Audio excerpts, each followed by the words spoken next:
I was not happy with my partners when they told me they wanted me to take a big deposit because I called around and no one was taking the deposit we were taking. And I was kind of horrified. It felt like a really bad idea. Well, I was just wrong. It was a really good idea. We've had people just pull into our yard and I heard people started saying, oh, we can do that? They were like eager to do it. We're like, no, you can't do that. So we started Is there any been big struggles like starting out, like things you didn't think about, like I don't know, like things like thinking about internet, or like if people don't pay, how to like what to do in those scenarios, or just like kind of like any type of things that have like you've had to kind of learn the hard way or like struggled with or still struggle with?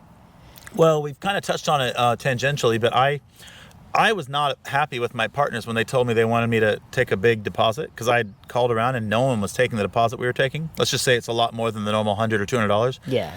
And I was kind of horrified. I'm like, well, it's easy for you guys to say, and it sounds good in a perfect world, but I'm the one that has to talk to people on the phone, and we're trying to get people in here, and it felt like a really bad idea.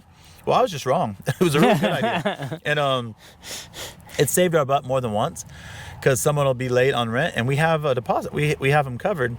And so that ended up being a really good idea.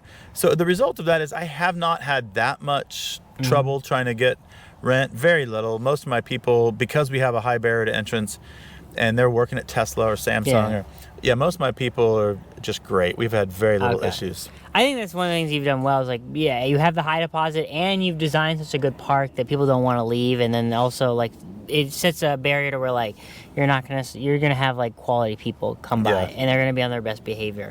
Yeah, and that's something I've learned. This is just good. Just tuck it away for the future if you're someone who's just starting on this journey. But you kind of got to have your rules and you got to stick to them. And I'm an easygoing guy and I don't like to enforce rules. I like people to like me and I don't want anyone to not like me. So I don't want to tell someone like, hey, you got too many toys out, or you got too much junk building up around your RV. And you find nice ways to say it. I'm saying it more crass for this purpose, but that's hard for me. Luckily, I have an employee who's more willing to do that. And, he's be nice. The enforcer. Yeah, he's more the enforcer because I don't want to do that. But it becomes important. Like we have strict rules that you can't park on the grass. And I guess in the RV world, it's not that unusual for people just to pull up and pull into the grass because a lot of times you can't tell the difference between the yard and the. Well, so we've had people just pull into our yard or just go over our, and you have to go and say, hey guys, we don't let people park on the yard because.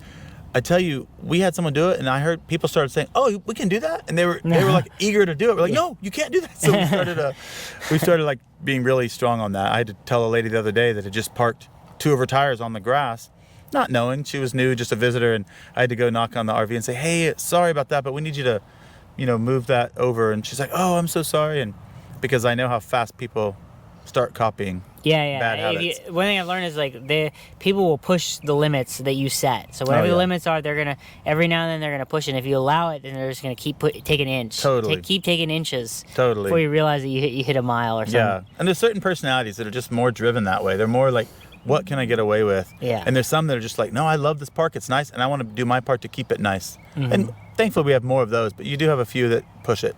So. Okay.